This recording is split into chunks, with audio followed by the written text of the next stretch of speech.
In 1963, Enzo Ferrari humiliated Henry Ford too. Ford had approached Ferrari about a takeover. Negotiations went on for weeks. Ford's team flew to Maranello, toured the factory, worked through the numbers. A deal seemed close. Then Enzo walked away. He reportedly told Ford's representatives that the deal was unacceptable, that Ford's control over Ferrari's racing program was something he would never agree to. The meeting ended. The deal died. Henry Ford too was furious. He reportedly said that he was going to go to Le Mans and beat Ferrari. What followed was one of the most extraordinary chapters in motorsport history. Ford didn't have a Le Mans car.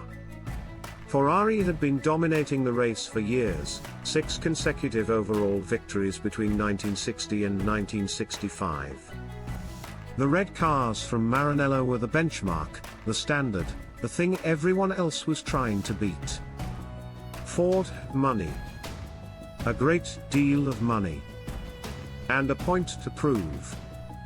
The company hired Carroll Shelby, the Texas racer and engineer who had already built the Cobra, to lead the project.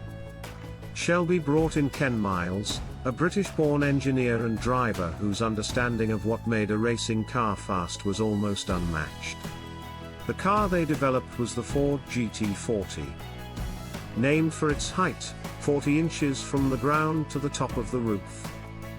Low, wide, mid-engined, and built with one purpose, beating Ferrari at Le Mans. The first attempts were disastrous. In 1964, all 3 GT40s retired. Mechanical failures, overheating, gearbox problems. Ferrari won. Ford went back to the drawing board. In 1965, the results improved but the victory still didn't come. Ferrari won again. Ford's team worked through the winter, understanding the failures, rebuilding the car, refining everything. Then came 1966. Ford showed up at Le Mans with a fleet of GT40s, multiple specifications, multiple power levels, a level of preparation that reflected 2 years of learning from failure. They were ready. The race ran for 24 hours. Through the night, through mechanical attrition, through the fog and rain that Le Mans always produces. By Sunday morning, 3 Ford GT40s were running at the front of the race. What happened next became one of the most controversial moments in motorsport history. Ford decided to stage a dead heat, having the 3 cars cross the finish line together, side by side, in a formation that would create an unforgettable image and make a statement about American industrial might. Ken Miles, driving the car that had led for most of the race, was asked to slow down and allow the other 2 cars to catch up. He did. But the race officials ruled that because one of the other GT40s had started further back on the grid, and therefore had technically covered more distance during the race, it was declared the winner. Ken Miles, the man who had arguably done more than anyone to make the GT40 competitive, finished second. The image of 3 Ford GT40s crossing the line together became iconic anyway.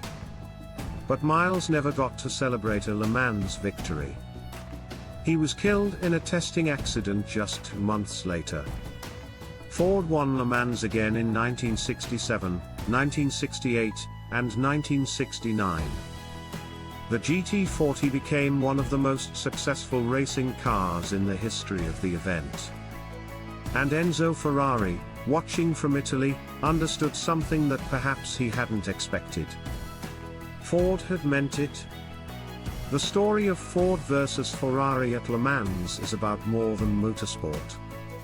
It's about pride, about ambition, about what happens when a corporation with unlimited resources decides to prove a point.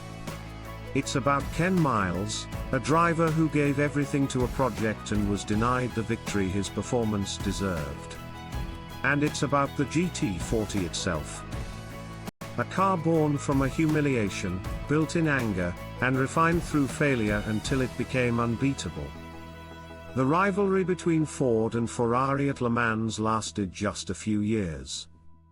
But its legacy has lasted more than half a century. Subscribe for the full story behind every legend. New video every week, no filler, just the cars that actually mattered. Next up, the Porsche 911. The car that survived every attempt to kill it, and became stronger every time.